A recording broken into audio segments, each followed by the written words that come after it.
how can a design or a layout of a home can affect our energies and our energy fields? A very good question, I must say that. So first thing that we need to understand over here is, our home is a primary energy field. So it has a lot of importance. Now, the reason why we say it's a primary energy field is because the entire family is going to be living over there. Okay. And that's how all the family story is going to unfold in that energy field.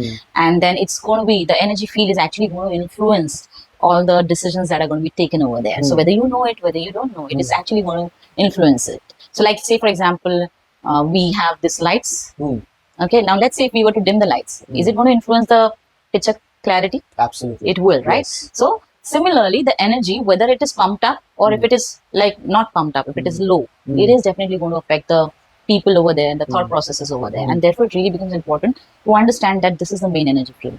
Now, after establishing this point, the second point, as I said, that this is a living organism. So the good news is that we can actually work on it. And the way, people go to gyms and they do yoga and they are able to, build those muscles for their body and the strength for their body, the same thing can be done with the energy field of the home. Again, same it is lives the case. with you while you live in it. Yes.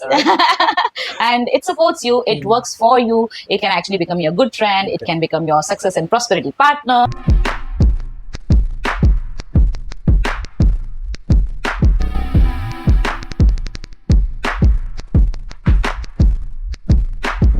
By the judge of the trailer, you already know what we're going to be talking about today.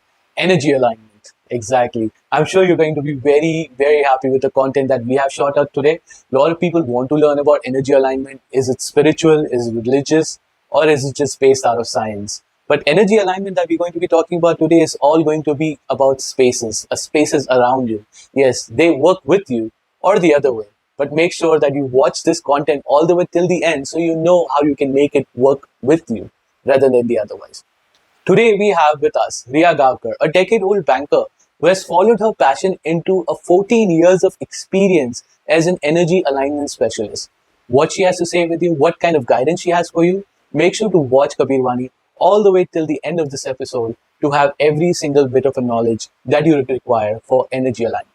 Welcome, Riya, to Kabirr Vani. Thank you. We've known each other for quite some time now. Yes. And I'm really excited to have you on our show today.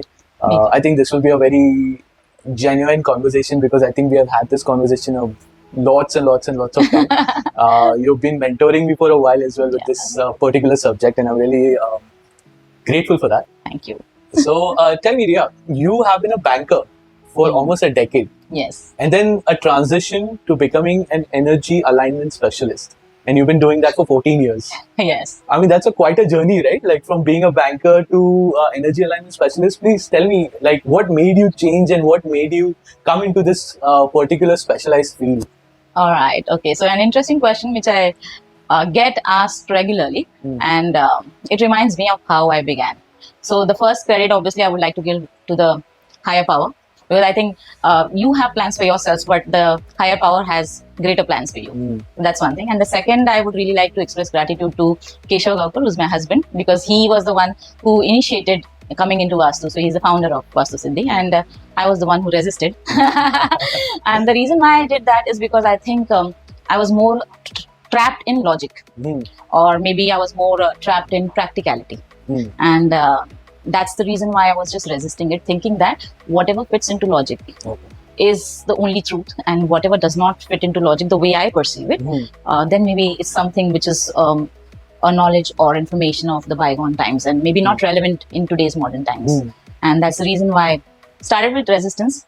But then, I started observing it, and the one good thing that I did is I kept an open mind. Okay, though we thought that maybe I would realize that this is not something which I would like to get into, but then I realized that this is something that I would really like to get into, because there are a lot of people like me who are trapped in logic and who are trapped in practicality, and I think there is a need for everybody to understand that there are a lot of things which are beyond logic, and they are energetic, and then it really becomes necessary for us to expand our horizons and get to knowing them so that we can then start taking benefits of it. Absolutely. So I think with that one intention of helping people understand this subject in a way that they can relate to it, in a language that they can understand, and try to simplify it basically for the modern, modern times.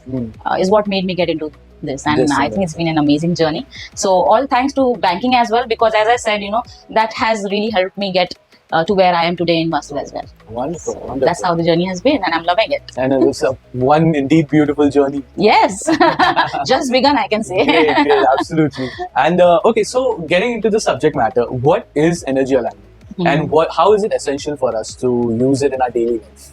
Right. So now we need to understand one thing, that primarily we human beings are more sense oriented. Okay, so now what happens is, with our five senses we are more capable of sensing the matter, which is like, let's say, the structure.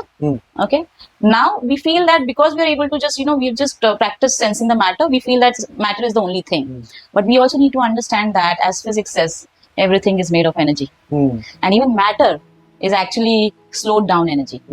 So there is a higher understanding of all the existence, and that's where I would say a minuscule percentage of the manifestation is the matter part of it, which we can see, touch, taste, or feel, and a large part of it is actually energy, which is like waiting to be manifested.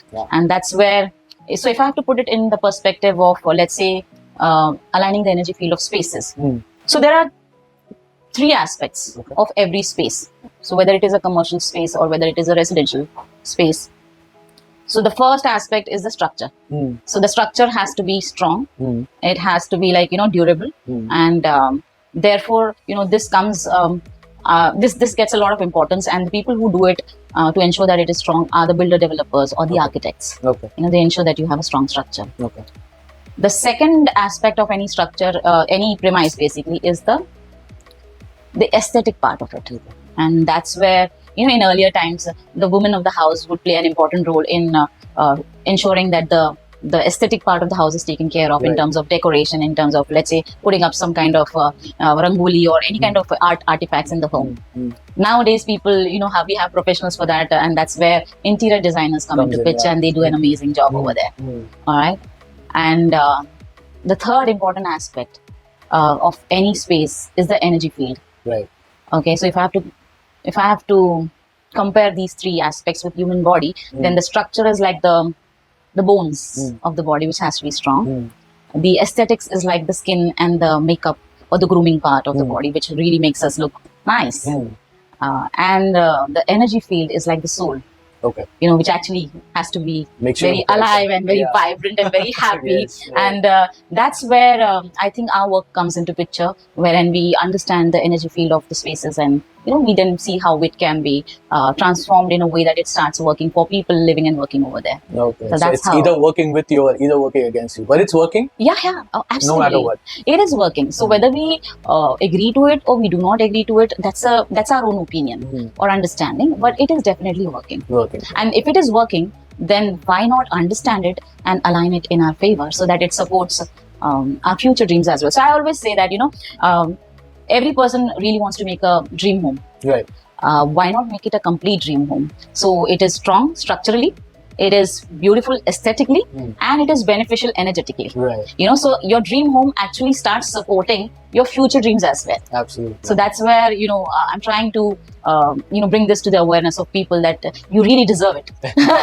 So why not give it to yourself and your family? Right. Absolutely. That's great thought process behind it. And it's a very noble work indeed that has been happening here as well. And so how can, of course, a lot of people do believe, and there are non-believers, of course, there always will be, but how can the people who actually believe, how can they ensure that, or they can find out that, if they're aligned correctly or if they're misaligned? I don't want to call it wrong way, but if they're aligned correctly or misaligned, how can one find out, even of their home and personal energy? Because somehow, somewhere, they're all connected to each other. And, the office space, the workspace, or home space, or personal space to start with. How can one ensure about that? So you mentioned two types of people over here, one who believe in such things and one who don't believe. So I feel that one who believes will definitely figure out a way of understanding how this works. But the ones who don't believe, for them, I would like to say that, so if you really want to, this is more of experiential thing. So let's say if you are living in a home, and let's say you constantly feel fatigued or you feel low on energy, or if there is a feeling of low vibe emotions like anger, frustration, constantly. See, these emotions are natural and human. So they are bound to be there sometimes in life. But if you see a repetitive pattern of it, okay, and you see that, maybe you're not getting good sleep tonight, like, every night, when you wake up the next morning, you don't feel energized or rejuvenated. And there's constantly some kind of stress and anxiety that is working on your mind and your body. And you kind of, if you really develop a little awareness, you can actually feel it, that, the environment is maybe tense. Right. And I think these are small indicators where people can actually, if they, become a little aware for their own selves, they can detect these small signs, and that's how they can become aware of, so maybe not getting a good night's sleep one night is fine. Maybe being stressed, worried for a day or so is fine. Okay. But if you see that this is like a kind of life, it's a constant. You're like kind of living that life, and you living it in such a way that you've come to believe that this is normal. And this is how people live, and this is how life is supposed to be. Then I think it's time to like wake up. Try to get your energy aligned. Try to first become aware that this cannot be a normal life. This cannot be a natural life, which means that there is something which is missing. And then let me just first start, at least get to a place where I become aware of what is it that is not working in my favor. Why is it that such things are happening? So like kind of asking those questions which will get you into thinking what it is. Now, many times, we wake up and we're like, "Arey, sab acha chal raha hai," right? But then, acha kaise chal raha hai? Kuch to gadbad hai. Itna acha nahi chalna chahiye. Is that also a part of being into the misalignment part? No, it's actually it's a misunderstanding of like, that being aligned is not normal. So if I'm feeling good today, and like I've been feeling good for, let's say, quite a number of days now, kuch to gadbad hai. Like life has never felt like that. And this happens with people who start getting their energies aligned. They start thinking this way. Like I'm sure you would have experienced it. That's why I'm asking you. Like, sometimes happens that way. Like, okay, it's been too long, and I'm not worried. And then what's wrong? And then you try to, so your mind and body get accustomed to stress, anxiety, and worry in such a way that not being worried causes you worry. So imagine that not being stressed causes you stress sometimes. So you really need to understand, before you implement this in your life, you really need to understand how it works, so that then you really aware of what's going to unfold for you, and then you really know, oh wow, life is going to be like that, and this is how naturally life is supposed to be. Yes. So great. Okay, so that kind of answers the question: what is the energy alignment, and how to find out if it's there? Now, a lot of times we have a lot of in our surroundings itself. We have our family members, we have our pets or whatsoever. They can also be a part of. So you're completely aligned, but if they're not, so can that also make an effect? So as I said, so I have been working in the field of energy alignment for spaces and people. And I think one thing that we really need to understand over here is, especially talking about spaces, we need to understand that our home or our office is a living organism. It is live, which means it is dynamic. It is active. Okay, so the way we see people active, people dynamic, they have different moods. Okay, similarly, our home, our office space is also a live energy field. And when we extend our horizons and we widen them up and we understand this, I think we will start taking care of our spaces in a way that they are live. So I need to take care of it. The way you would take care of a person or your own self or your loved one or your pet, similarly, you really need to take care of your space as well. In the plants around you. In the plants around. Because see, it's like a kind of a ecosystem, and everybody is interdependent. So let's not feel that it's independent of us. We all are interdependent. So yes, people in the house, pets in the house, they are definitely impacted by the energy field. So depending on how they are impacted, because they are live dynamic energy fields themselves, they can be aligned or not aligned, and then that can affect you as well. So maybe you have a better understanding of this energy field, maybe they don't, or maybe they are working in an office space which is not really aligned in their favor. They bring that energy back home, and then something changes for you. It's a very vast subject and an interesting one, and I think what we need to do is we really need to get to know it first before we blindly trust it. And that's follow what the process maybe. And that's what I did before I entered into this, because the one good thing about being a non-believer is, So I relate to all the non-believers over here. Absolutely. So because I was one. So the one good thing about being a non-believer is that you really want to understand a lot of things, at least the foundational things, and then maybe experience it. And then, once you start experiencing it, then you would like to, talk about it more. Right. And then you would like to make more and more people aware about it. And that's why I say that, if you are a non-believer, but if you have an open mind, then you can actually become a person who can become a promoter. I think that's what has happened with me. Yeah, exactly. I think it's like in that movie, Oh My God, right? बोले मेरे पास क्यों बोले मैं तो सबसे बड़ा नास्तिक तो बोले ना सबसे बड़ा नास्तिक ही वो होता है जो रियलाइज करता है कि ये है कि नहीं है, हाँ. हो सकता है कि नहीं हो सकता Yes. और बोले वो सबसे ज्यादा मेरा बड़ा भक्त बन सकता है because to Yes. get that right. So it's Yes. kind of similar concept.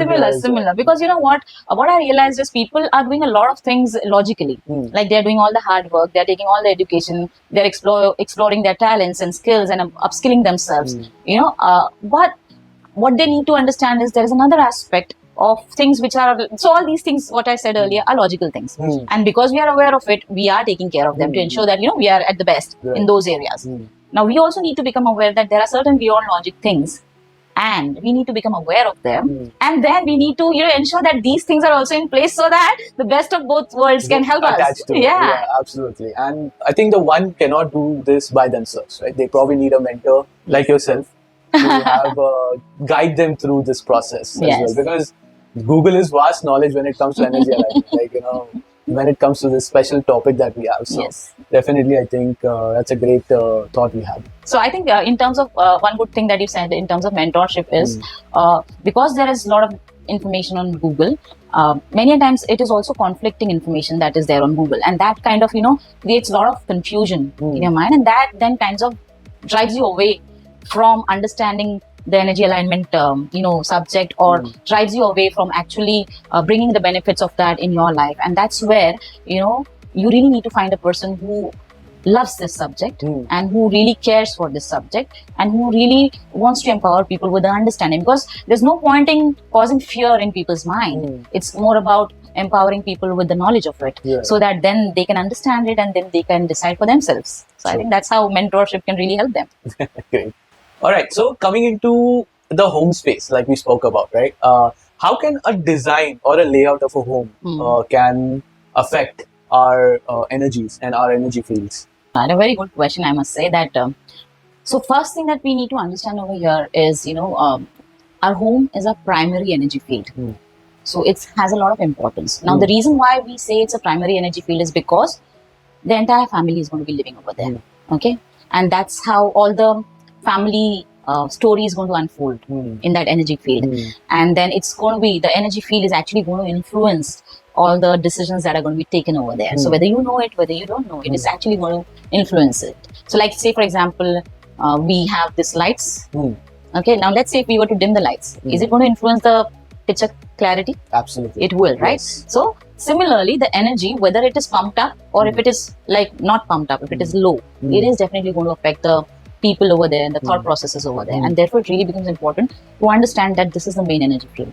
Now, after establishing this point, the second point, as I said, that this is a living organism. So the good news is that we can actually work on it, and the way people go to gyms and they do yoga and they are able to build those muscles for their body and the strength for their body, the same thing can be done with the energy field of the home.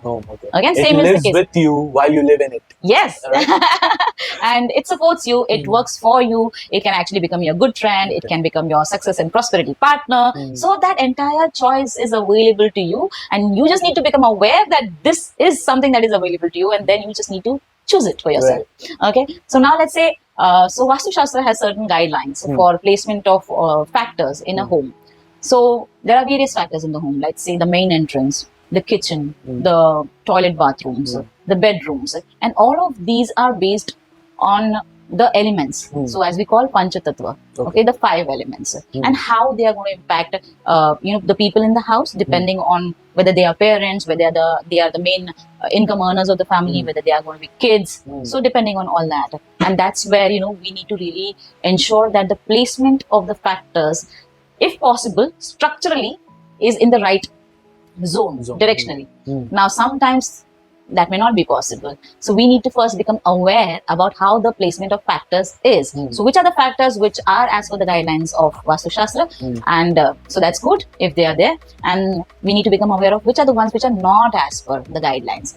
And the ones that are not as per guidelines are where, the opportunities lie, where we can actually understand them and then correct them and then influence them to function in our favor, rather than, either sit idle or work against us. Right. So we have that opportunity over there, and I think that's an opportunity which every person should explore. So in that way, basically, we're saying that everything in your home matters, right? Yes. Where it could be a small coloring space, or it could be a table where it's kept, or how clean and neat you have kept your home, and how much wants you have in your house. Sometimes, पता है अपन अपना एक Indian mentality है that we're always collecting everything. Yes. It's like ये बाद में काम आएगा, हाँ. बाद में काम आएगा. So how much does that affect as well? Because of course we are, बहुत बार हो जाता है कि we're really not using it, but we have, you know what? I think we'll use it later.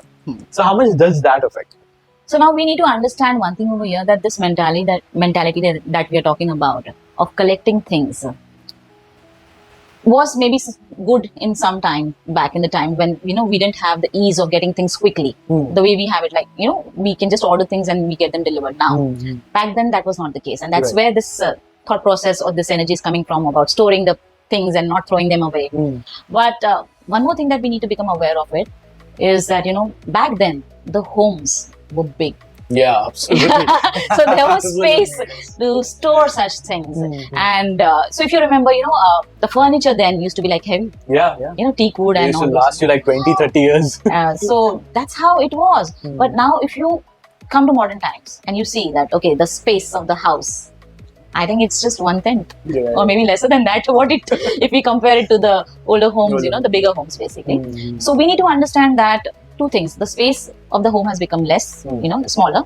The second is that we now are living in an age where we have the ease of ordering things whenever we want it. And the third thing is that when we accumulate a lot of things in the house which we are not going to use, okay, which is just like putting things in the house and not keeping enough space for people. Actually, so what we are doing is we are overburdening the energy field by causing clutter in it. Okay. So now what happens is clutter is known to interfere with the energy flow of any space. And that's why if you see in our culture, there is placement of a lot of festivals throughout the year. Yes. Now the science behind it is, as I understand, is that to ensure that decluttering happens regularly. Right. Because if there's a festival coming, then obviously you will want to clean your house and you want to have a look at what things you've kept and what is it that you want to discard, and then just get the place. Especially in Diwali. Yeah. So Diwali bolo, Dashera bolo, Ganpati bolo, Gudi Padwa bolo, all the festivals are just, if you see, they're placed in a certain way, and that's where this entire science, I think, is coming from. That's what I understand from it. Great, absolutely. Now, coming into this particular way, like, so how can one, or can someone have like a space in their house, right, where it can be like their place of zen or spirituality or meditation, whatever you want to call it. Yes. How can one energize themselves while being in some space? Can we have something like that in the not so big homes that we have? Yeah, definitely. So if you have that thought and intention to create it, I'm sure that you will be able to create it. It's just a little awareness that we need to have about it.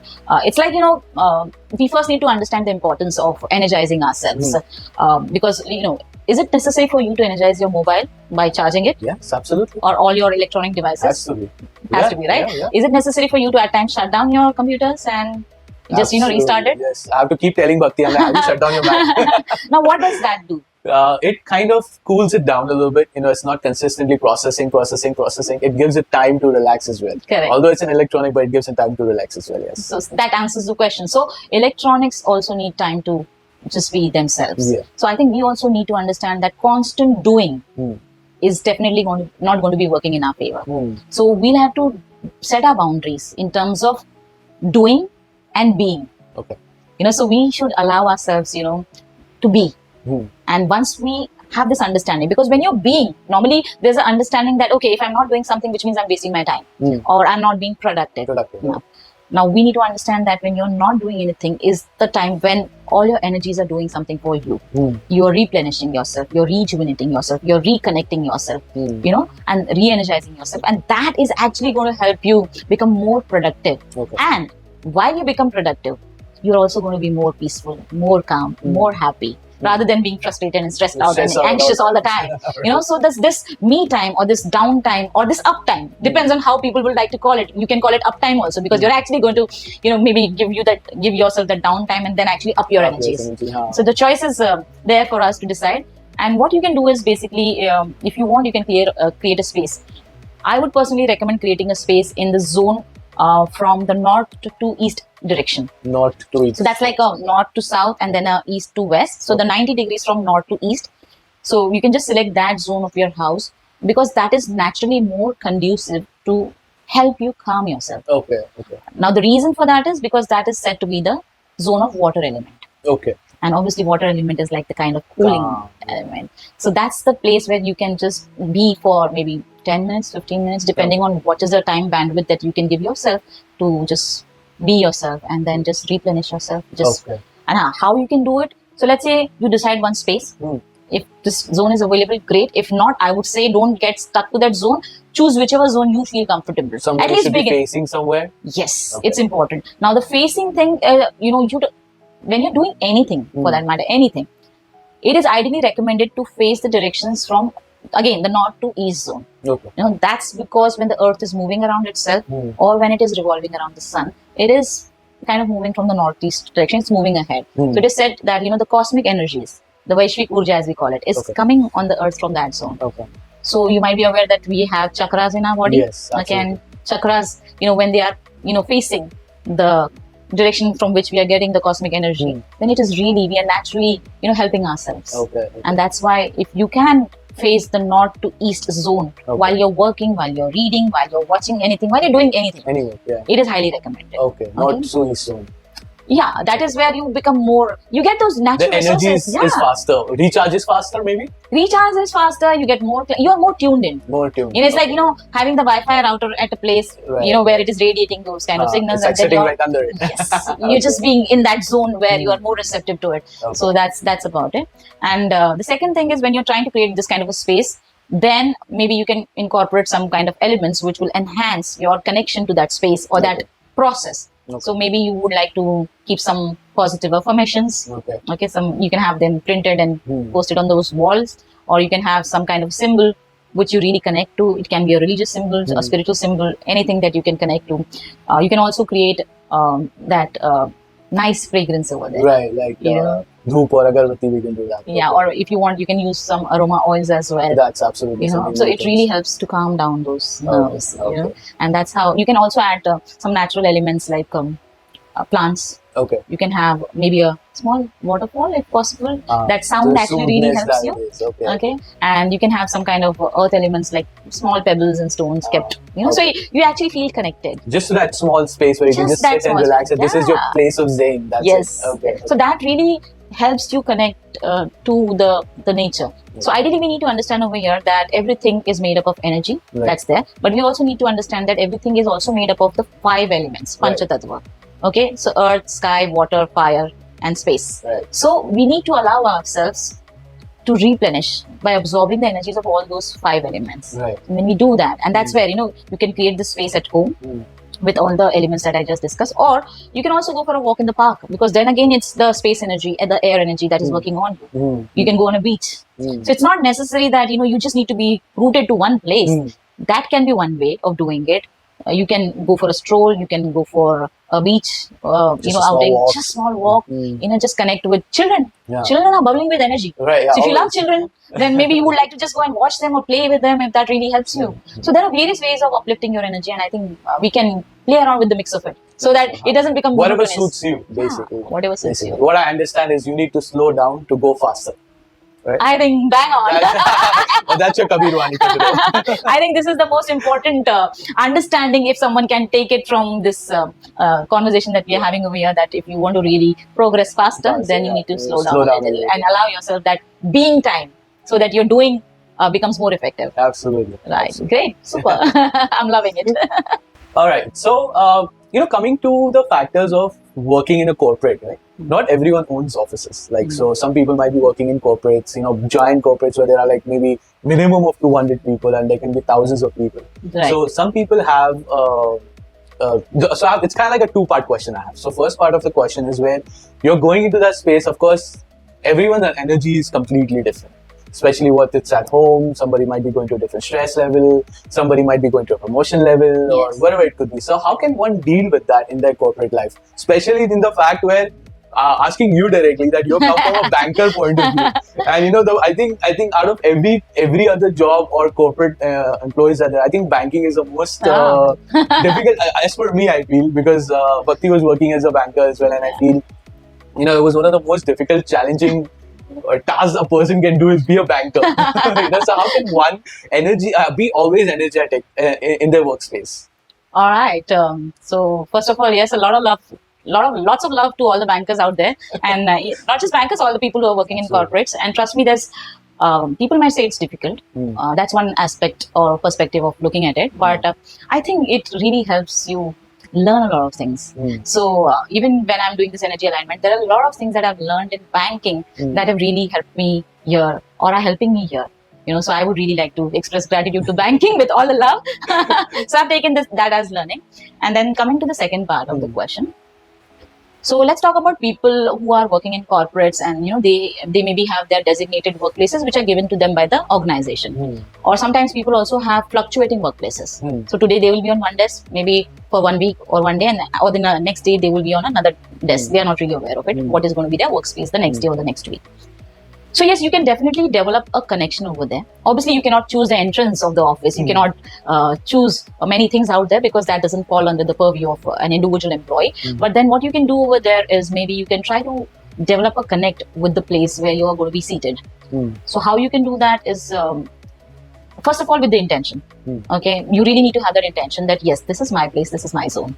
Okay, and that's one thing. Secondly, if you can maybe place some objects over there which are of personal connection or personal importance, and if that's allowed by the organization. Absolutely. Okay, you really need to be aware of that. So let's say if you are allowed to keep a family photograph, okay, and you really think that that photo is actually going to make you feel connected to that person, you can do that. If you are, let's say, a nature lover, or maybe you're a trekker, okay, you are working in corporates but you love exploring places, and you have some nice photos which are memories or nice quotes, so you can place those things over there, some kind of memoirs that you picked up. You can place those small articles over there. So just to give you that vibe that this is my place. And once you own that place, I think the place will also start giving you those kind of vibes. So this is something which is you can do. Okay. Now this is for people who are in corporates. Okay, this they can do if they have a designated workplace, or even if their workplace is changing. That they can do. The other thing, let's talk about people who are actually planning to buy an office or invest or rent an office. Or they actually have an office already. So let's say we are talking about business people over here, or entrepreneurs or professionals over here. Then if you've not already invested into getting an office, whether it is rented or owned, then you might want to consider understanding whether the energy field is going to be supportive of you. So while you look at the structure and the aesthetics of it and the convenience and all the logical aspects in terms of the location, the square feet, the budget, you might also want to consider the energy field. Okay, let's say you already have an existing office, then you might want to check on your energy field to see, okay, are the placement of things right over here. Let me just give you an example over here. So let's talk in terms of leadership. Okay, so in any organization, whether it's a large corporation or whether it is an individual person running his business or practice, leadership skills are definitely something that you really need. Okay, now if you're naturally placed in a direction which empowers you in terms of decision making, in terms of clarity of thought, in terms of confidence of conveying things, do you think it is definitely going to help the business, whether it's a large corporation or a individual person? Absolutely, right? Then you really need to understand which is that element which naturally gives you this kind of stability in terms of thought, in terms of decision making, in terms of confidence, in terms of relationship building, and in terms of inspiring people if you're in large corporations. So if you're placed, or your cabin is placed over there, or your workstation is placed over there, then that is going to add onto the natural abilities and skills that you have as a leader. So that's like adding an extra a NOS engine, as Yeah, we call it. I was literally thinking that. I was like, okay, that will be adding a nitrous to your fast car, Yes. like going to Fast and the Furious. Yes, and then while you're going fast, what really matters is, I'm not into driving, but I think Yeah. this you will relate to what I'm saying. So while you're driving fast, the most important thing is the stability. Right.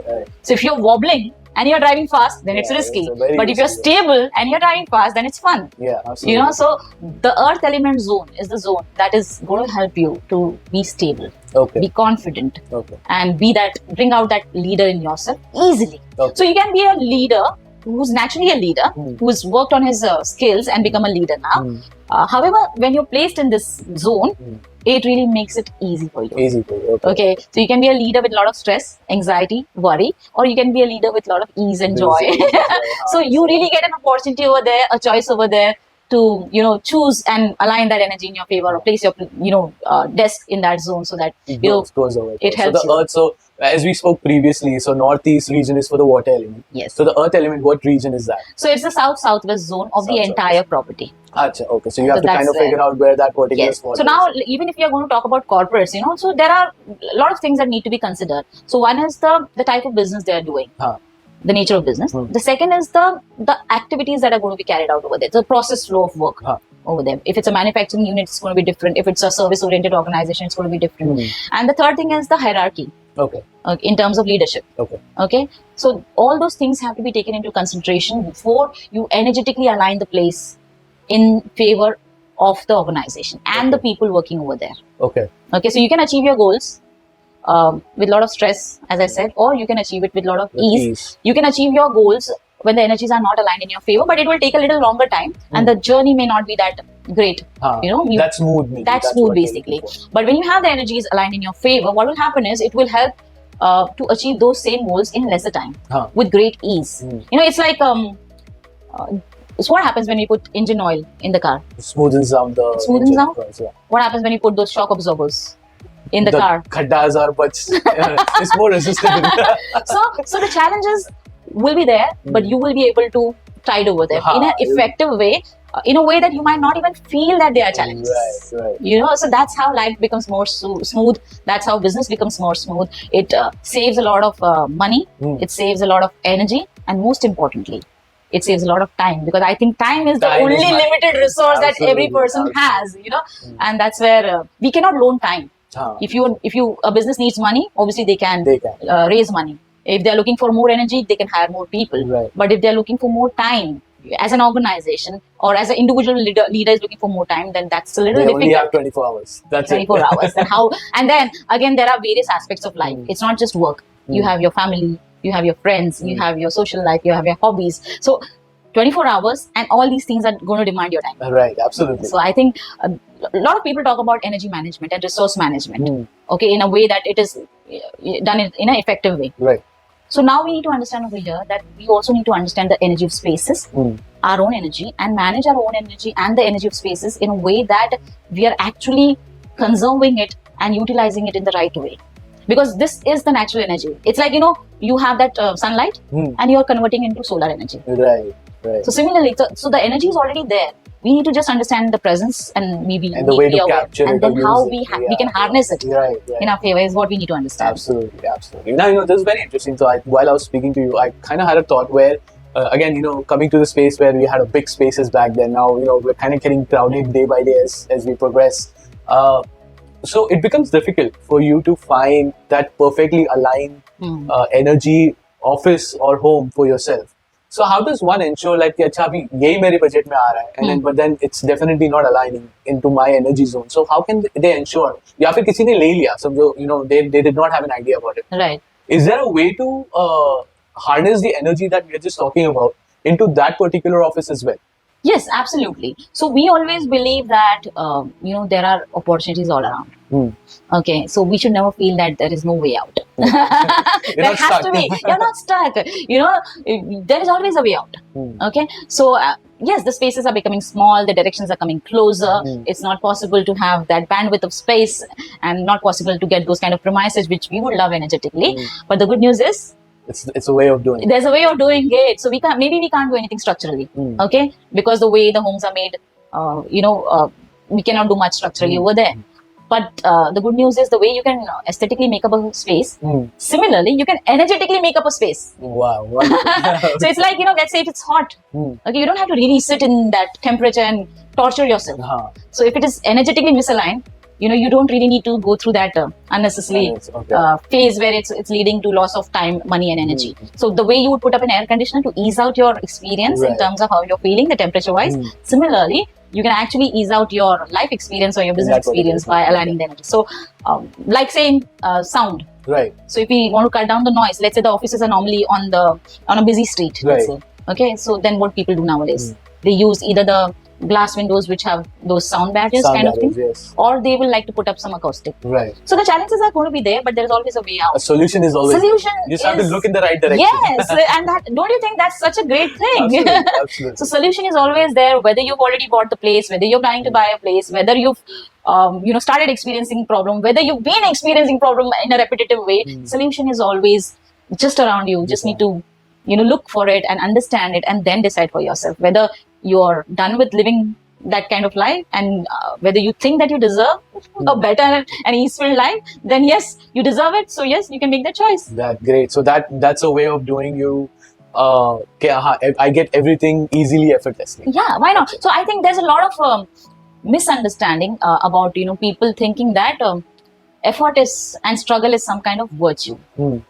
While that may be something that some people might believe in, I really wouldn't want to disturb them if they really want to be hung up on that. But I think maybe you can allow yourself a perspective where you feel that maybe there's a different way of doing it. Maybe there's a better way of doing it. Maybe life can be more ease-filled and joy-filled. Even if there are challenges, they need not be coming in a way that it just feels normal. Or you can at least work around the severity, the intensity, and the frequency of challenges coming in your life.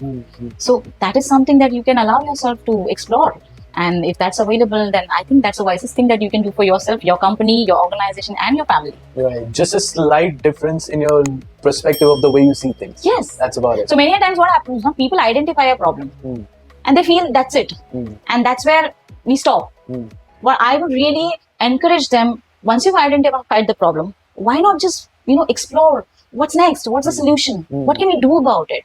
And once we allow ourselves to break through that glass ceiling of just remaining at the problem phase, I think the whole world is there to help us. The universe is yours. Yeah. So a lot of people talk about artificial intelligence, and I'm sure it is really wonderful, and it is making a great progress, and it is really helping a lot of people in everything that they do.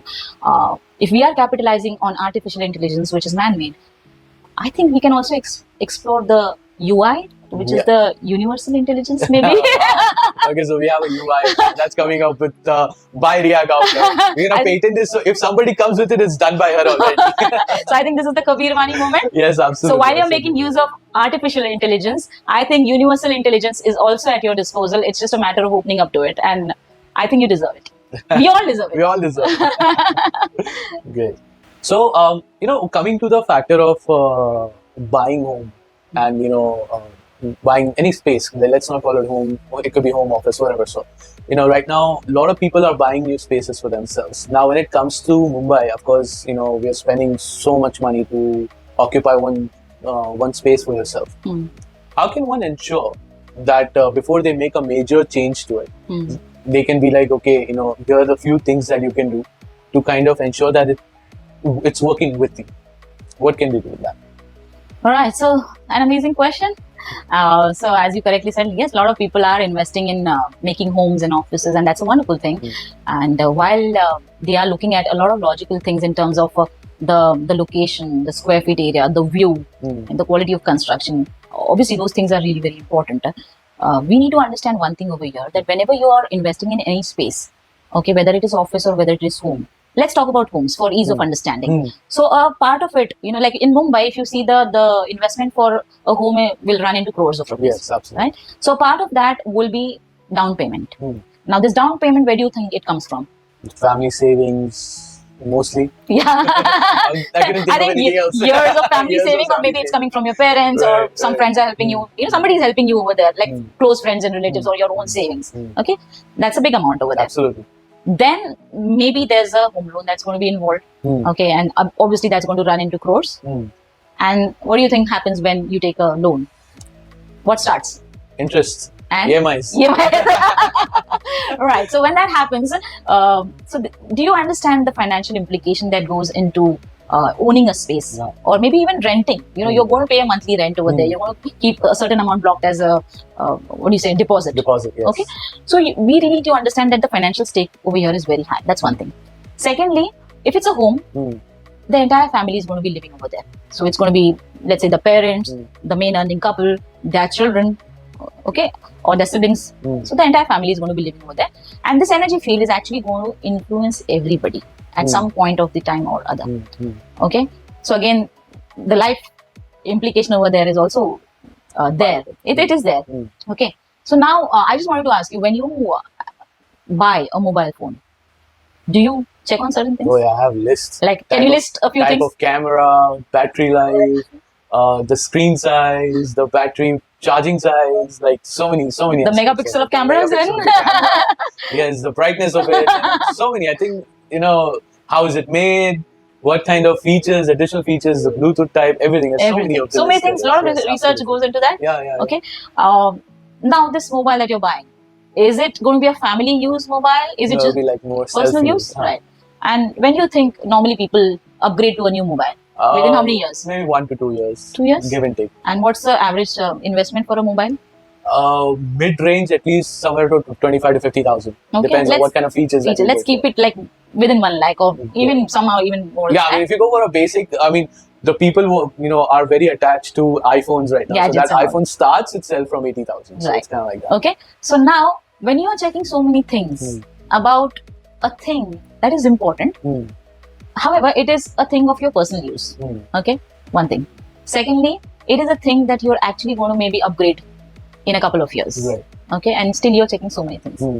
Now, do you think it makes sense that a home and an office where your family is going to live in, where your business is going to be conducted, where the financial stakes are so high, where the time involved is more, let's say if a home loan is taken, it's going to be running into like 15 years, 20 years Absolutely. with a monthly installment. Yes. So when you have such kind of stakes involved, do you think that you should only look at structure and the aesthetics, or do you think that you also need to look at the energy part of it? I think everything. Right? Everything, There right? should be wrong, this should be- So जैसे एक कहावत है हमारे देश में कि शादी करना और घर बनाना, ये बहुत important 2 चीजें हैं किसी भी व्यक्ति की जिंदगी में.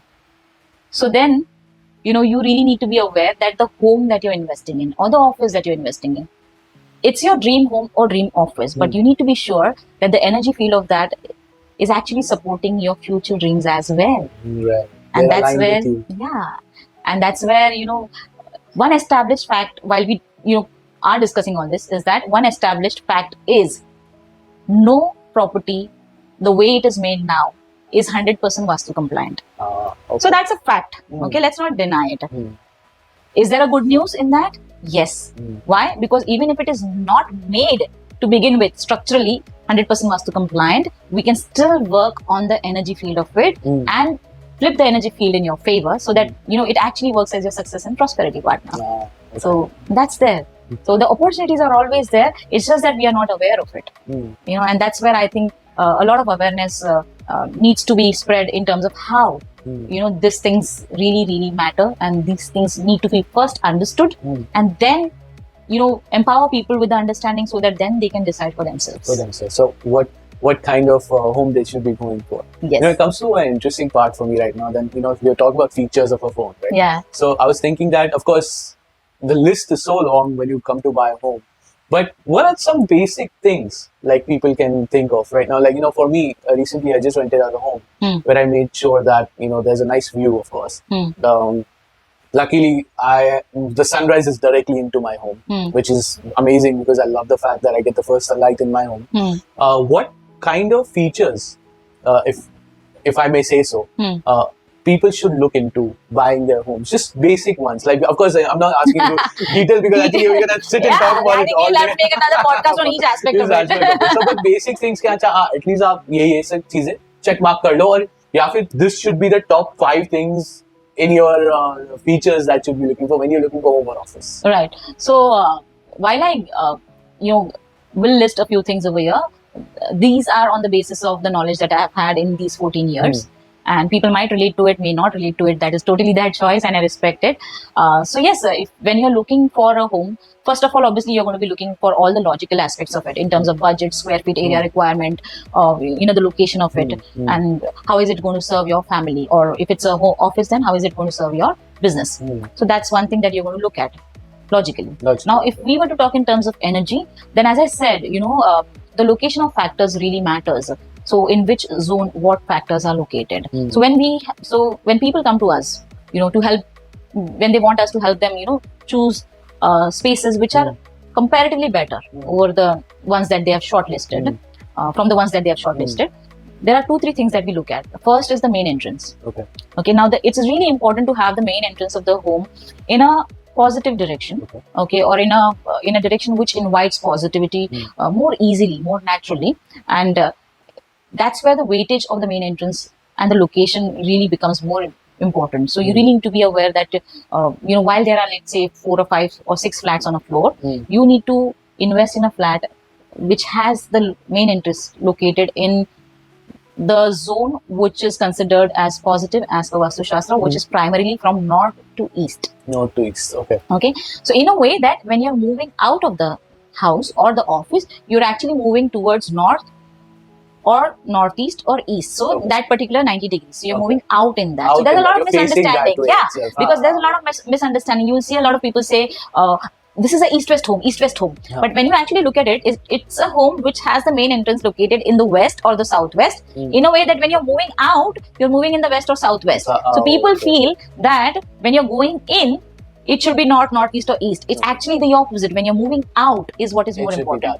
That's one thing. Secondly, when you're trying to do it yourself, it can be a little tricky because you wouldn't really know where to take the directions from. But if you can really understand what I'm saying, then the directions normally people take from the main entrance. They stand at the main entrance, just inside or outside of the main entrance, and they take the directions from there on the compass. Now that's not the right way of taking directions, because it will not give you the right spread of the house directionally. So how do you take the directions then? So what you need to do is you need to gauge the length and breadth of the house or the office. You need to just consider which is the farthest wall on each side. Farthest wall. Okay. And then accordingly you can just judge the center of the house, which is called like the Brahma Tattva of the house. And you need to take directions from there. And when you take directions from there, that's where you can then check where the main entrance is from. That's one thing that they can do. The second thing that they can do is to ensure that the Brahma Tattva, the center portion of the house, is kind of, ideally it should be open to sky, which is not possible. So at least, we need to ensure that it doesn't have kitchen or it doesn't have toilet bathrooms or, so, it needs to be lighter. So we need to take care of no toilet bathrooms or kitchen in the center portion of the house. That's one thing. And the third thing that they can take care of is to see that the master bedroom, when I say master bedroom, I mean the bedroom which is going to be occupied by the main earning couple of the family. Okay. So maybe there are 2-3 brothers who are living in a joint family with like all of them living together. The main is the head of the family. So head of the family who's earning as well. So you might have head of the family as your parents who are retired, who are like 70 plus, 80 plus. I'm not talking about them. I'm talking about the head of the family, but also financially they are like on the financial forefront, they're earning. So that bedroom should be in the southern zone of the house. Southern or the southwestern zone, preferably. So these are the 3 things that they can really keep in mind. As I said, 100% it is not possible to get all the factors placed in the right zone the way the spaces are made now. But yes, they can definitely be energetically corrected. So, but one thing that the solution is there. Obviously, even if it's a totally wrong home in terms of placement as per the guidelines of Vastu, the energy field can still be worked on. So that's the good news. Great. This brings me to a question which just kind of popped in my head right now was, so, of course, Vardhana, this becomes impossible for you to do everything yourself because you're not the master of it. Right. There are people like yourself, like Keshavji, who have actually mastered this over the years of experience that you have gained out of it. How can one find a proper consultant who can help them do? Because see, when you go out there, there's so many. Yes. आज की तारीख में मैं भी एक vastu consultant हूँ. I was going to say that. We've been talking about this subject so much over the number of years. I think you've become kind of a. I was like, even I can give you some tips too, right? But how can one be like, okay, this is the person that you need to go through? Like, how can they find the right consultant? And ensure that they have this certain experiences, they know what they're talking about, Right. and sometimes, and they're possibly not, according to them is correct, but according to you it may not be. So how can one find Yeah. a possible consultant who's perfect for them? Okay. Or is that such thing? Right. So I would like to answer this question in two parts. Okay. Okay. Though the question is once. So the first part is, first of all, whenever we do anything, first of all, we need to be aware of why we are doing what we are doing. Okay. So now let's say you want to get a home which is energetically beneficial. Then you need to first understand why. Do you even believe in it? Do you have any kind of doubts about it? Then first thing is get your doubts cleared. Because if you're going to enter this zone with fear, then I really wouldn't recommend you to enter this zone. Okay, because then it's not going to be empowering. Then it's going to be actually crippling. Okay, so first I would really recommend people to understand what is this subject and then decide for themselves to whether they want to really take the benefits of this wonderful, amazing science, which is like an age-old science that is there. And the second part of the answer to this question is that you need to find a person who really doesn't cause fear in your mind, because this is a subject which needs to empower you rather than scare you. Okay, so in Marathi there's a saying that देव हा भक्तीचा विषय असला पाहिजे, भीतीचा नाही.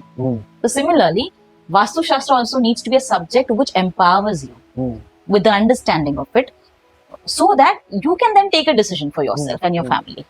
So you need to find a consultant which has this approach rather than someone who just comes and tells you this will cause you this problem, this will cause you this problem, and then you are like, oh my god, now you're scared. now you're scared. And then when you're scared, then there's a lot of chaos happening. And when you're scared and when you're taking decisions under fear, that's something that we really don't encourage. So you can take decisions based in fear or rooted in fear, or you can take decisions rooted in understanding of any subject. So we would rather encourage people to understand and then choose the what right I people. understand is, so first thing you should know when you're getting into Vastu is have a strong why. Why? And second thing, to finding a right consultant that fits your requirement is to ensure that they're not scaring you into doing something, but they're guiding you Yes. to have the right directions, that okay, this is what you do and this is what good will happen. Yes. ये नहीं कि ये नहीं करोगे तो इससे ये हो जाएगा. But वो तो पता चलेगा process में. So there are a lot of people who will talk about a lot of problems. Identify a person who identifies the problem, but also is more focused on talking about solutions. Who's more focused on empowering you with the knowledge and understanding.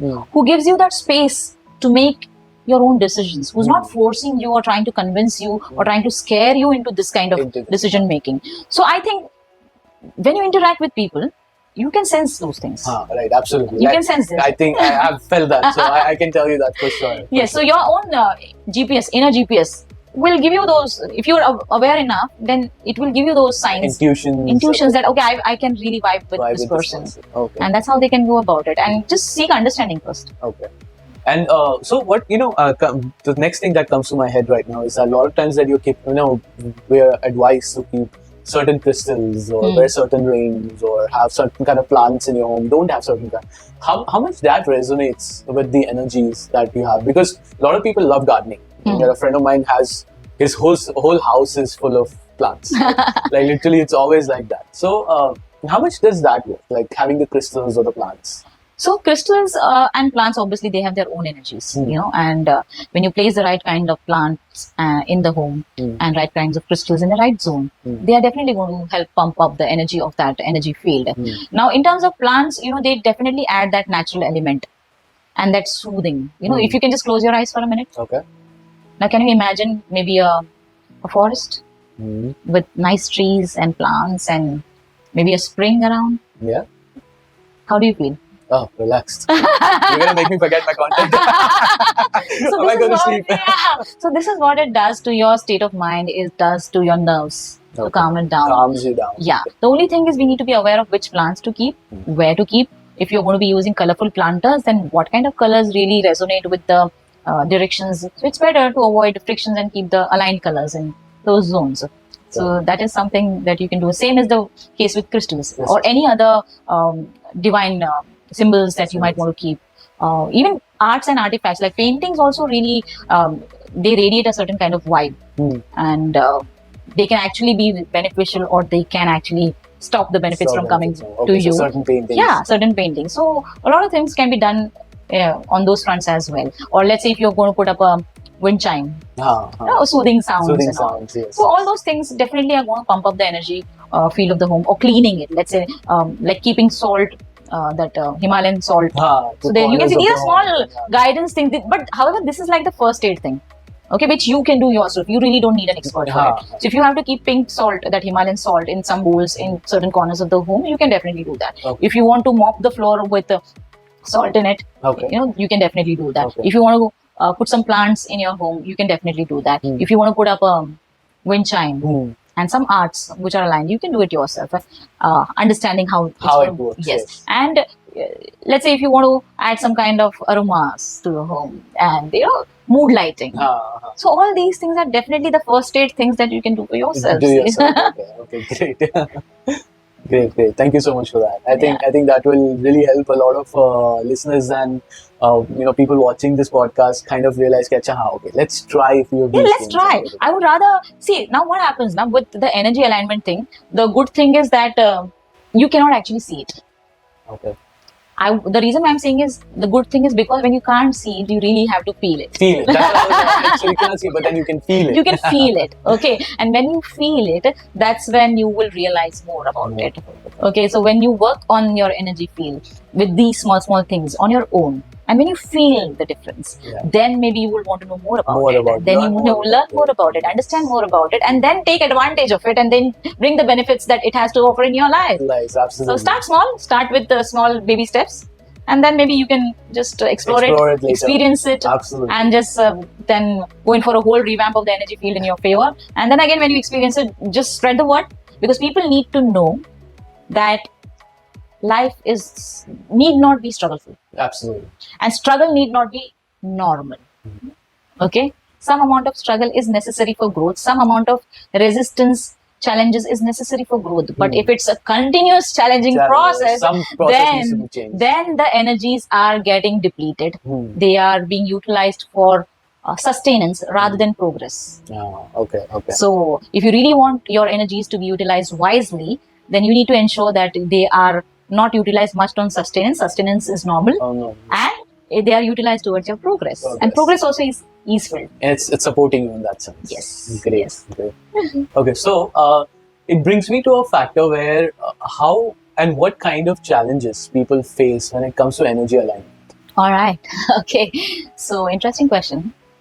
So I think the first challenge that anyone can face is their personal resistance towards this subject. So obviously they have not heard it before, or they have heard stories about it before which are not so good, or they feel that it's a myth. The way I used to feel that it is a knowledge, but maybe not relevant to modern times. So this is the kind of resistance that people can have towards this subject, and that is an important challenge to overcome, because nobody else will be able to overcome it. Individual person will have to do that. And how they can do that? Then the second challenge that comes in is the knowledge. So understanding of this particular subject, because I always feel that people don't believe in anything because nobody has ever told them in a way that they can understand it, or in a language that they can relate to, or in a way that it would really make sense to them in the modern settings. And because of that, they do not have the understanding of the subject. And that's the reason why they have a resistance towards it. Okay. So if somebody wants to overcome the first challenge, they need to go to the second one and first gain an understanding about the subject. And the third thing on an individual front, I think, can be cultural sensitivity. Okay. Which means that people can think that this Vastu Shastra has got to do something with a particular religion.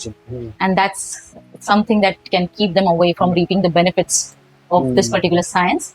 So I would really like to bring to their notice that just like Yoga Shastra, just like Ayurveda Shastra, so is Vastu Shastra, and it is not for a particular religious community or a particular community related to a particular country. I think all our Indian sciences there are few characteristics that I really like about Indian sciences. So I would just like to talk about that. So the first thing is that all the Indian sciences that I spoke, Yoga Shastra, Ayurveda Shastra, Vastu Shastra, Jyotish Shastra, all these sciences are timeless in nature. Wow. So when I say timeless, it means that they are kalatit, which means they were true then, they are true now, and they will be true forever. Whether we choose to understand them and then embrace them is our personal choice. But they are there. That's one thing. The second thing that I really like about Indian sciences is that it is not for a particular sect of people, whether at a national level or a religious level. It is for the entire humanity. So whoever wants to understand it is welcome to understand it. Whoever wants to embrace it is welcome to embrace it, and then they can experience it for themselves. So I think that's one thing. Second thing. And the third thing is that, it is applicable at all locations worldwide. So all the sciences that I spoke about are applicable in all times, at all locations, and they are for everybody.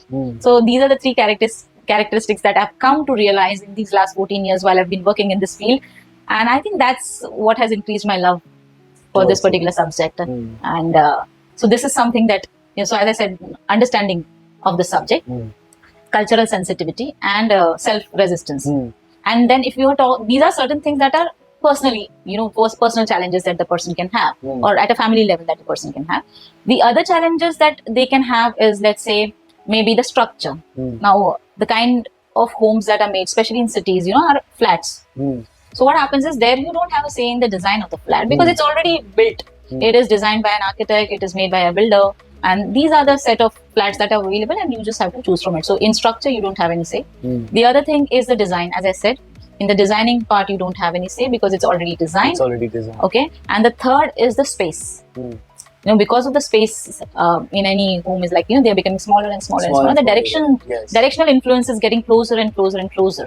And that's where it's becoming more challenging. So there are many more challenges, but I think these are 6 important challenges that 3 of them people can have at their personal level and the 3 at a broader level. And that's where, as I again said, open mind and understanding of the subject is definitely going to help them to overcome all these challenges and then take a decision for themselves and then experience the beauty of this subject, the benefits that it can bring in their life and in the lives of their loved ones, and then spread the word.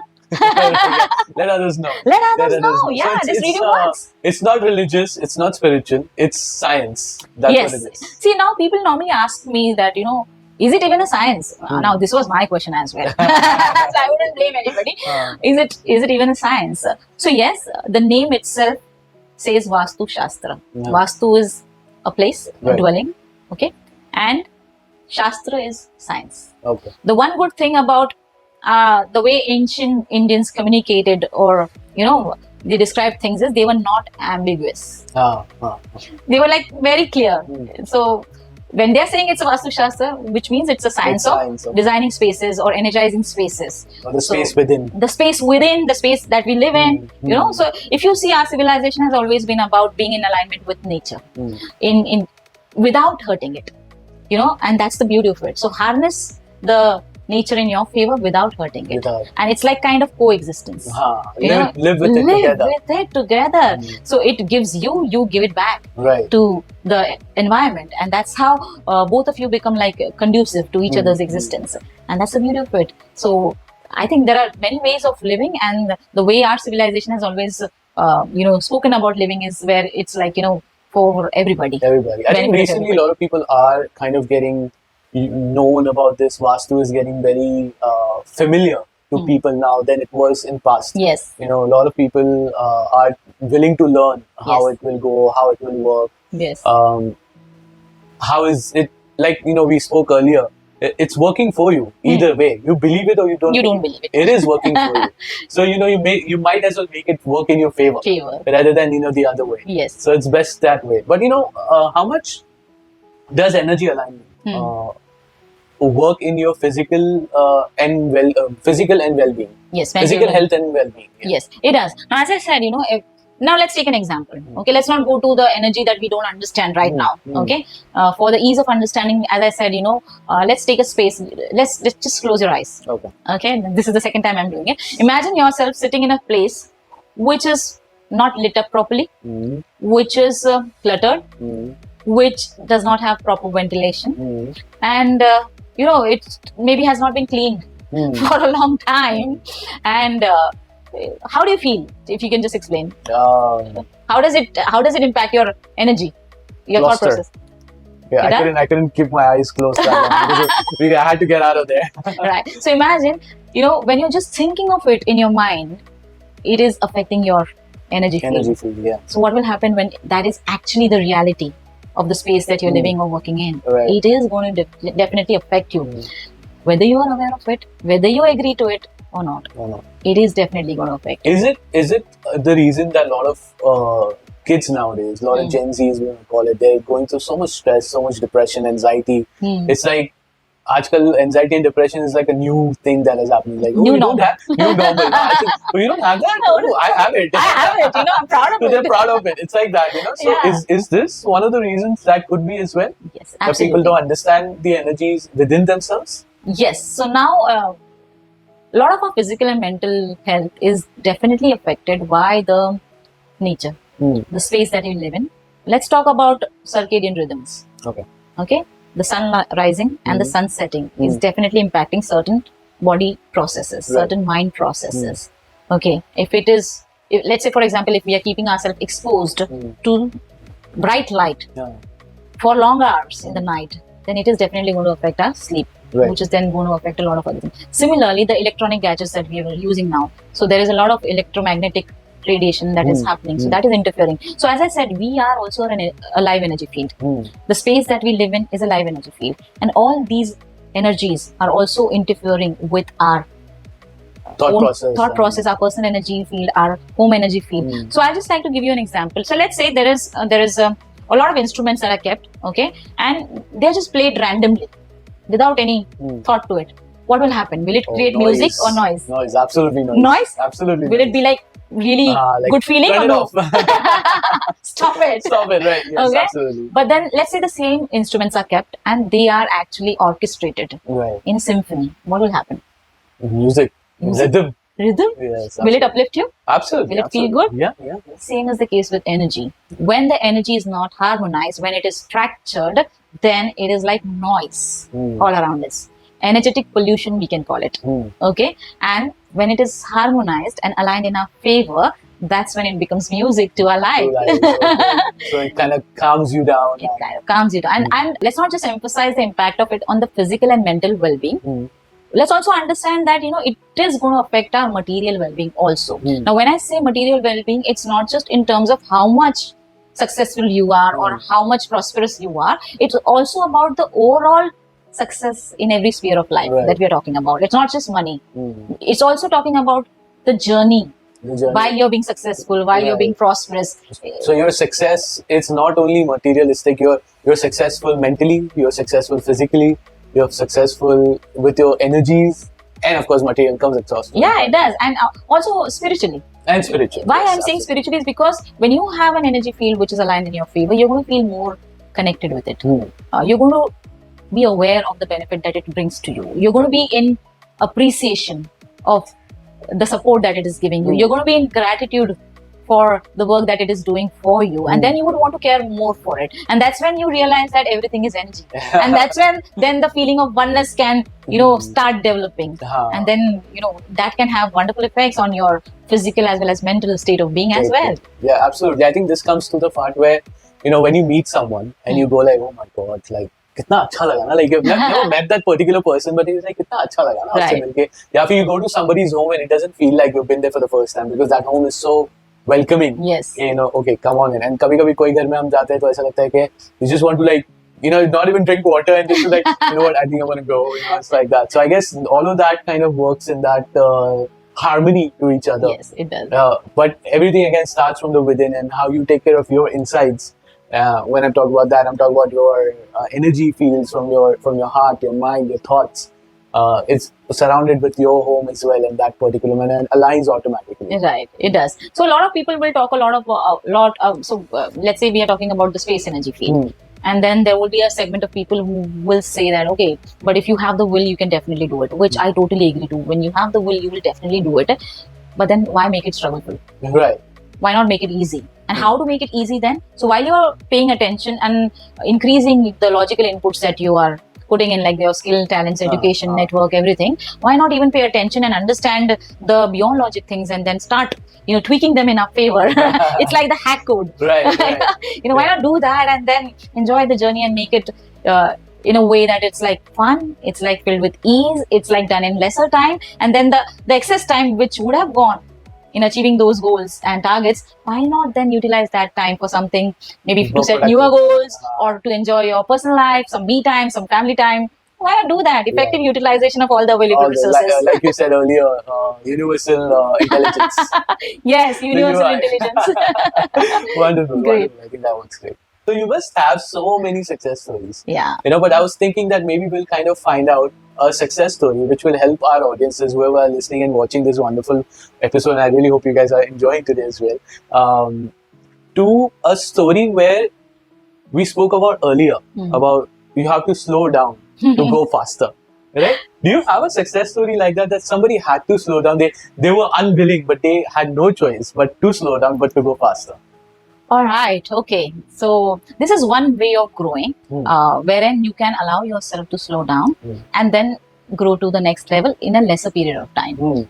It's not mandatory because we don't want it to be like something as a norm kind of thing, but it is a very good option that we can explore.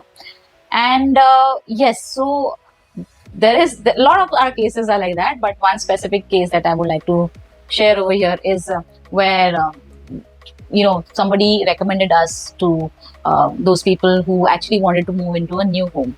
Okay, now they had been living in a 5 BHK home in South Mumbai, and obviously corporate leader kind of a personality. And we were invited, to check the existing energy field and to guide them whether they should renew the lease or is there something else that they need to consider. So both of them, husband, wife, highly educated, highly intellectual, serving at good positions like top management positions in corporates. And that's when I checked the existing home, I realized that this is something that is not really working in their favor, and they deserve better energy fields.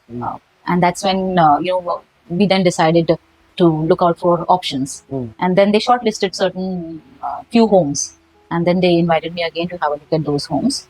So they showed me quite a few homes, okay, which were like 5 BHK homes and 4 BHK. And by mistake, I would say they showed me one home which was like a 3 BHK home. Oh, okay. That's a major difference. I don't know what happened, and when I checked all those homes and when I checked the 3 BHK home, I told them that this is something that you might want to consider because this is definitely going to help you move ahead in life and get you better opportunities. So obviously imagine if you were living in a 5 BHK in South Mumbai, and if I come to you one day and I'm telling you that okay, move into a 3 BHK and that's going to help you.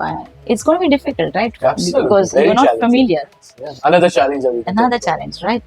So obviously they were like, it's going to be a small space for us and stuff like that. The only thing what happened over there, the other homes that they showed me were not the kind of homes that would support them. So let's say if I would come across a home which was a 5 BHK and which had a supportive energy field, I would have recommended that. That didn't happen, and that's where I came across this 3 BHK and I recommended it. So they were very reluctant about it. So I told them, see, it is my job and responsibility to make you aware of it. The decision totally lies with you. And that's how we, ended the conversation, and I came back. And I think a week, 10 days down the line, they called me again and they were like, are you sure this is how it is going to be? I said, yes, this is how it's going to be. And then they said, okay, then we would like to go by your decision. So I told them, I would just slightly want to correct you over here. This is my observation and recommendation. The decision has to be yours. Because when you own the decision, that's when you are open and receptive to it, and your resistance ends over there. Your energy and thought process has to be in harmony with each other. Yes. So it's not my decision that you're going by. It's your decision to follow the guidance or the recommendation that I've given. So what happened was the head of the family was actually expecting a promotion, which was, I think, a position in Singapore. Now, when they moved into the new home, Well, that promotion didn't happen. Oh, But the good news is, what happened was even better than that. better than what you were Yeah, expecting. what you were Okay. expecting. Now these are their words. They said that we were expecting a promotion this way, but what has happened is we have now got promoted to another region, which is even a much better position than what I was expecting. And to add to it, when they moved to this new country, they actually went into a I think 5 or 6 BHK villa with a swimming pool. Okay. Yeah. So perfect example of you have to slow down a little bit to go faster. Yeah, so it's all about, see, as I said, there are two ways of doing things. One is you just struggle and you work your way, towards it with great hard work. Or the other thing is, you just allow the energies to align in your favor and they just kind of breeze towards your success. Yeah, where you are not actually running behind opportunities, where the opportunities are kind of coming to you. So I would like to say that, aligning the energy field of a home or office in your favor is like, let's say you like butterflies. Okay. Now there are two ways you can get butterflies. Okay. The first one is where you run behind butterflies, you like hunt them and you get them and you try to contain them in your home. Do you think? No, I don't think so. Would you like that way? No, absolutely not. All right. So forget hunting the butterflies. Forget the butterflies, I would say. Okay. Focus on creating a garden. Okay. Where you tend to the garden. You take care of the garden. You're not even thinking of the butterflies. Okay. And then you create an energy field which automatically attracts the butterflies. Towards it. It attracts the bees. It attracts the squirrels, and you are just sitting there tending to the garden and just relaxing and maybe sipping your morning coffee or tea and just feeling good about the entire ecosystem that you've created. And the birds are coming in, the bees are coming in, the butterflies are coming in. And you're like, oh God, I didn't expect this. I was just thinking about butterflies. I know. So that's how you can really approach this entire subject. Okay. That's great. It's been an amazing thought that we were going through so far. I think we can continue talking on this as much as we want. I think any amount of time would be not enough for it. Yeah. But as we do come to end of our show, and I would love for you to give maybe one guidance to our audience, whoever they're watching and listening to us. What would you suggest them when it comes to energy alignment and their homes? Okay. So the one thing that I would like to just encourage everyone who's listening or viewing to this podcast is that just have an open mind. Just give an opportunity to yourself to understand this subject. And whether you want it or not can be decided later. But I think you definitely deserve to understand this subject so that you can then take your decisions ahead. I think that's what I would really like to encourage all of the viewers. Wonderful. Thank you so much, Riya. You've taken this wonderful session with us today, and you're kind enough to share so much of the content with us, so much of the knowledge of your energy alignment and in spaces. Of course, we'll have another one. We'll be talking about energy alignment in people, of course. Yeah. But so far it was a wonderful. And I really would like to thank you again from bottom of my heart for being here, taking your time out, and sharing this wonderful knowledge with us. Thank you, Kabir. Thank you all for viewing. I hope that you guys also have enjoyed today's podcast. A lot of knowledge in terms of energy alignment in your space was given out to you today. And if you have stuck with us so far, then I'm pretty sure that you have really enjoyed it. Make sure to share the knowledge that you have acquired today by our expert, Riya Gaonkar. Make sure to like this video, subscribe to our channel, hit that bell icon. Follow us on Instagram to ensure that you get the latest updates and the content on a reel format. And make sure to keep yourself up to date with us on Kabirr Vani.